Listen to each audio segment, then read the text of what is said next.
She-Hulk Episode 2 Hidden Details or Facts. First two of the news stations that are reporting on Jen and Titania's fight in the courtroom are KPVO and KZYO.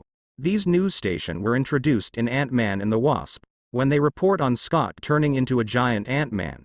This is a great little detail, since both Jen and Scott live in California. Second, while talking to Nikki in the bar, Jen mentions how her career as a lawyer is better than if she became an Avenger because she's not even sure they get paid. This is the second time the Avengers' salaries have been mentioned in the MCU, the first time being in The Falcon and the Winter Soldier. When Jen is on her computer searching for a new job, there are a ton of great Easter eggs on the webpage she's reading. For starters, we can spot a QR code, which, like in other episodes, will take us to a free Marvel comic. Next, we can see that the top of the page has a bunch of different sections that relate to Marvel, which include Find Ant-Man, Norse Mythology, and Avengers. The Norse Mythology one is because of Thor and Asgard. On the sidebar, we can see an advertisement for Iron Man 3's sneakers, which is obviously a tribute to Tony Stark and Iron Man. Then, there are a bunch of great related articles that hint at some Marvel Easter eggs. First, we've got one that reads, Man fights with metal claws in bar brawl, which is a nod to Wolverine and the X-Men, now that the MCU can introduce the X-Men. Next, there's an article titled, Why There Is a Giant Statue of a Man Sticking Out of the Ocean, which is a hilarious nod to Eternals. At the end of the film, a giant celestial is frozen coming out of the water, and it hasn't really been addressed again until right now. While at her family dinner, we can hear Elaine mention that Bruce Banner was the one who snapped his fingers and allowed everyone to return after Thanos. This is a nod to Avengers Endgame, where even though Tony's snap is the most talked about, Bruce is actually the one who brought everyone home, while Tony's snap got rid of Thanos.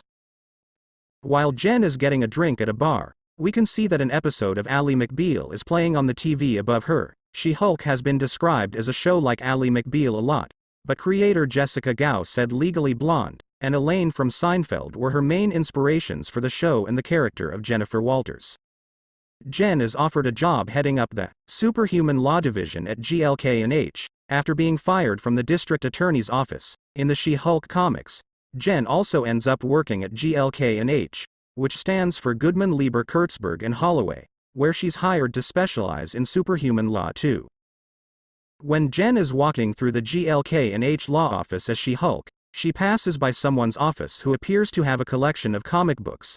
This is likely a great nod to GLK&H from the She-Hulk comics, who frequently cited Marvel Comics as legal precedent in hilarious meta-moments. Here's her office for the first time. We get a good glimpse at the GLK&H logo. The logo actually resembles the original She-Hulk logo that Marvel was using to promote the series. When Jen goes to visit Emil Blonsky in prison, we'll notice he's being held at a Department of Damage Control Supermax prison. While walking inside the prison and hearing all of the warnings from a prison guard, Jen makes a joke about fava beans and a nice Chianti. Serve me up with some fava beans and a nice Chianti. This is a nod to the iconic scene in The Silence of the Lambs when Clarice visits Hannibal Lecter. I ate his liver with some fava beans and a nice Chianti. Jen calls Bruce. You'll notice he has her saved as Fuzzball in his phone, which is the nickname he's been calling her throughout the series. And finally, Jen finds out that Blonsky escaped prison at one point to fight as Abomination, which is a nod to the scene in Shang-Chi and the Legend of the Ten Rings, when Shang-Chi arrives at the Golden Daggers Club with Katie.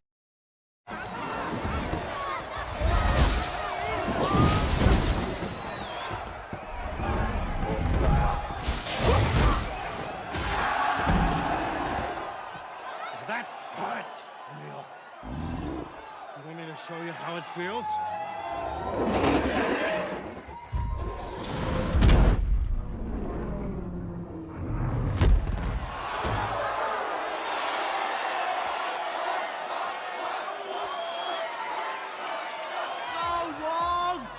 I always bet on Asian.